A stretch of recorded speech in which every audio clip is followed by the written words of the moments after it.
IPL থেকে আকস্মিকভাবে বাদ পড়ার পর আন্তর্জাতিক ফ্র্যাঞ্চাইজ ক্রিকেটে নতুন গন্তব্য খুঁজে নিলেন মুস্তাফিজুর রহমান। ভারতের লিগে অনিশ্চয়তার মাঝে পাকিস্তান সুপার লিগে খেলতে নিবন্ধন সম্পন্ন করেছে এই বাঁহাতি পেসার।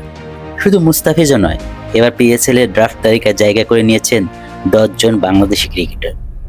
সম্প্রতি পিএসএল এর অফিসিয়াল সামাজিক যোগাযোগ মাধ্যমে মুস্তাফিজকে স্বাগত জানিয়ে একটি পোস্ট দেওয়া হয়েছে। সেখানে ইঙ্গিতপূর্ণ ভাষায় জানানো হয়, আসন্ন একাদশ আসরে ব্যাটারদের জন্য নতুন challenge cutter master Mustafizur Rahman.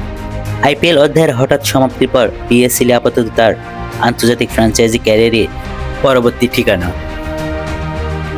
Pakistani গণমাধ্যম ডেইলি পাকিস্তান জানিয়েছে, পিএসএল 11-এর জন্য বিদেশি ক্রিকেটারের নিবন্ধন কার্যক্রম চলছে এবং আগামী 20 জানুয়ারি পর্যন্ত এই সুযোগ খোলা থাকবে। এই তালিকায় ইতিমধ্যে নাম লিখিয়েছেন মুস্তাফিজুর রহমান ছাড়াও সাকিব আল হাসান, তাসকিন আহমেদ, রিশাদ হোসেন, তানজিদ হাসান এবং 10 জন বাংলাদেশি ক্রিকেটার। এবারে পিএসএল শুরু হবে 23শে মার্চ, যা কাকতালীয়ভাবেই একই দিনে আইপিএল এর উদ্বোধনও।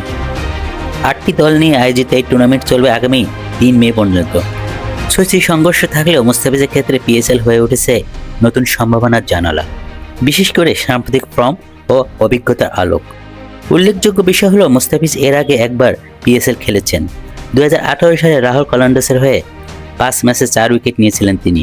প্রায় 7 বছর পর আবার পিএসএল মঞ্চে ফেরার অপেক্ষায় বাংলাদেশি এই তারকা পেসার। বর্তমান ফর্ম বিবেচনায় এবারে আসরে তার দল পাওয়া নিয়ে আশাবাদী ক্রিকেট সংশ্লিষ্ট মহলগুলো। সব মিলিয়ে আইপিএল অধ্যায়ের বিতর্ক পেছনে ফেলে পিএসএলকে সামনে রেখে নতুন পথে হাঁটতে যাচ্ছে বাংলাদেশ, যেখানে মুস্তাফিজ আপাতত সবচেয়ে বড় আলোচনার কেন্দ্রবিন্দু। বাশার সবুজ, নেক্সট নিউজ 24।